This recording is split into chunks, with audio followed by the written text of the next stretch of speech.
Olá! Hoje a gente mergulha num assunto chave para a saúde no Brasil, a enfermagem na atenção primária à saúde, a EPS. E mais especificamente, o papel dela na Estratégia Saúde da Família, a ESF. Isso mesmo. A ESF que, nossa, é um pilar do SUS, né? E a enfermagem, pensando em auxiliares, técnicos e enfermeiros, tem uma presença enorme ali. Exato, uma capilaridade gigante. E para entender isso melhor, a gente tem um material bem diverso aqui. Tem a portaria, que detalha o que faz o auxiliar e o técnico. Tem também um estudo lá do Paraná, comparando como o enfermeiro atua na ESF e no modelo, digamos, mais tradicional de UBS. Bem interessante. E ainda uma revisão de literatura, que olha para os ganhos e também para os desafios da ESF como um todo. E dados mais recentes, de financiamento, eventos. Pois é. O objetivo aqui é, desvendar mesmo essas funções, a complexidade desse trabalho da enfermagem na ESF e o impacto que essa estratégia toda teve e tem, né? Com os avanços e os obstáculos que ainda existem. Legal. Vamos começar então pelo básico, assim. O que a portaria número 2436, de 2017, diz sobre as tarefas do auxiliar e do técnico de enfermagem? Certo. Olha, basicamente, eles estão ali na linha de frente. Atuam na unidade de saúde, vão ao domicílio, participam em ações na comunidade. E na prática, o que eles fazem? Fazem os procedimentos do dia a dia, né? Curativo, administrar medicação, aplicar vacina, coletar material para exame, preparar e esterilizar o material que vai ser usado. Coisas essenciais. Entendi. Mas sempre sob a supervisão do enfermeiro, né? Exato, a portaria deixa isso claro. É uma delegação de tarefas com supervisão. Tá. E o enfermeiro?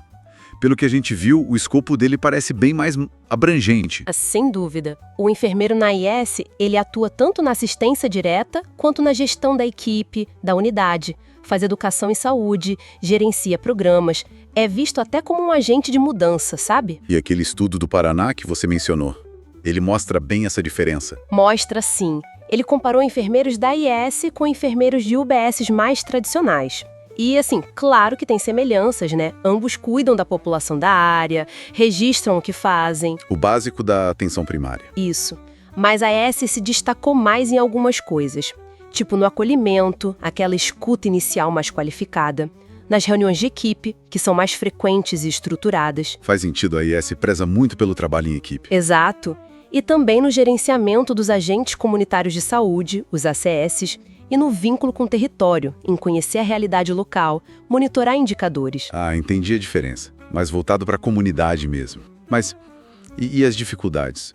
O estudo apontou problemas também, né? Sim, e curiosamente algumas dificuldades apareceram nos dois modelos. A principal é aquela tensão, sabe? Otimizar o tempo entre as tarefas de organização, a papelada, e o cuidado direto com o paciente, uma queixa comum. Imagino a correria. Que mais? Olha, apareceram também fragilidades em ações de promoção de saúde para grupos específicos, sabe? Tipo adolescentes, idosos, e também no uso de diagnóstico local para planejar as ações. Usar os dados para direcionar o trabalho. Isso. E até coisas como usar ferramentas de gestão de caso, abordagem familiar mais profunda, a prescrição de medicamentos pelo enfermeiro, mesmo seguindo protocolos, e a organização dos encaminhamentos para outros serviços apareceram como pontos que precisam melhorar. Nossa, bastante coisa. E esses desafios que o estudo local mostrou, eles batem com o que a revisão de literatura fala da ISF no geral? Batem sim. A revisão de literatura traz um panorama mais amplo. Ela reconhece os ganhos enormes da ESF, tipo a expansão da cobertura da APS, né? Chegando em lugares onde antes não tinha quase nada, incluindo saúde bucal. Isso é inegável. Promoveu mais equidade, criou uma cultura de avaliação dos serviços, fortaleceu o trabalho em equipe, o foco na família e o acolhimento. Tem resultados concretos. Redução de mortalidade infantil, menos internação por problema que a APS podia resolver, melhor controle de doença crônica. Os avanços são claros, mas sempre tem um mais, né? Quais são os desafios persistentes que essa revisão aponta? Pois é, e são desafios grandes, estruturais mesmo. O financiamento é um deles. Sempre foi um nó crítico, embora tenha tido mudanças recentes. A gente já vai falar desse financiamento novo. O que mais? A formação dos profissionais. Muitas vezes, o que se aprende na faculdade ou no curso técnico não está totalmente alinhado com o que a ESF precisa, com esse olhar mais amplo, comunitário. Faz sentido. E a precarização do trabalho, contratos temporários, alta rotatividade. Isso dificulta muito criar vínculo com a comunidade. Dá continuidade às ações, vira um ciclo, né? Com certeza. E aí surgem outros problemas no dia a dia. Exato. Dificuldade de acesso, demora para conseguir consulta, dificuldade para integrar o cuidado com os hospitais, com os especialistas.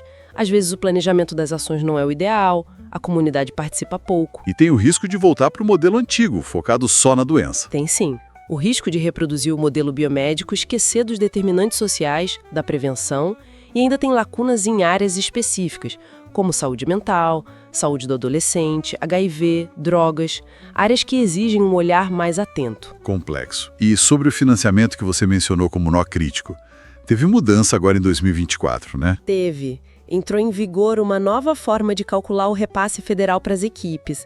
Teve um aumento médio de uns 20%, que é bom, e a forma de distribuir considera mais a equidade, tipo as necessidades de cada lugar. Baseado na vulnerabilidade, essas coisas. Isso. E também o vínculo que a equipe consegue criar com a população e a qualidade do serviço. Tem até um incentivo extra para montar novas equipes. É uma tentativa de mexer nesse problema histórico do subfinanciamento. Um sinal de que o sistema está tentando se ajustar, pelo menos. E a gente viu também que tem vários eventos importantes de saúde pública rolando ou para rolar em 2025, né? Congressos... Sim, Conab, CIGEPs, o Abrascão... Mostra que essa discussão sobre como melhorar a atenção primária, como fortalecer a ESF, ela é permanente, está sempre na pauta da saúde coletiva. Bom, então... Para a gente ir fechando, fica claro que a enfermagem tem um papel assim fundamental na ESF. É uma estratégia que realmente mudou a cara da APS no Brasil, trouxe avanços importantes em acesso, em equidade. Sem dúvida, mas que ainda esbarra em desafios bem sérios, né? Financiamento, como a gente falou, dificuldade de integrar a rede, as condições de trabalho do pessoal e essa tensão constante entre gerenciar e cuidar diretamente. E entender essa dinâmica toda, o trabalho da enfermagem, os modelos, os desafios, ajuda a gente a ter uma visão mais clara de como o SUS funciona ali na ponta, né? Com todo o seu potencial, mas também com as suas fragilidades. Exatamente. É a realidade complexa do nosso sistema de saúde. E para deixar uma provocação final, pensando em tudo isso, na amplitude do trabalho da enfermagem na ESF e nesses desafios todos, sobrecarga, formação, integração, qual seria, talvez, a mudança mais impactante, seja na política, na gestão ou lá na prática do dia a dia, para realmente fortalecer o protagonismo desses profissionais e ter um cuidado primário ainda mais forte e focado no que a comunidade precisa?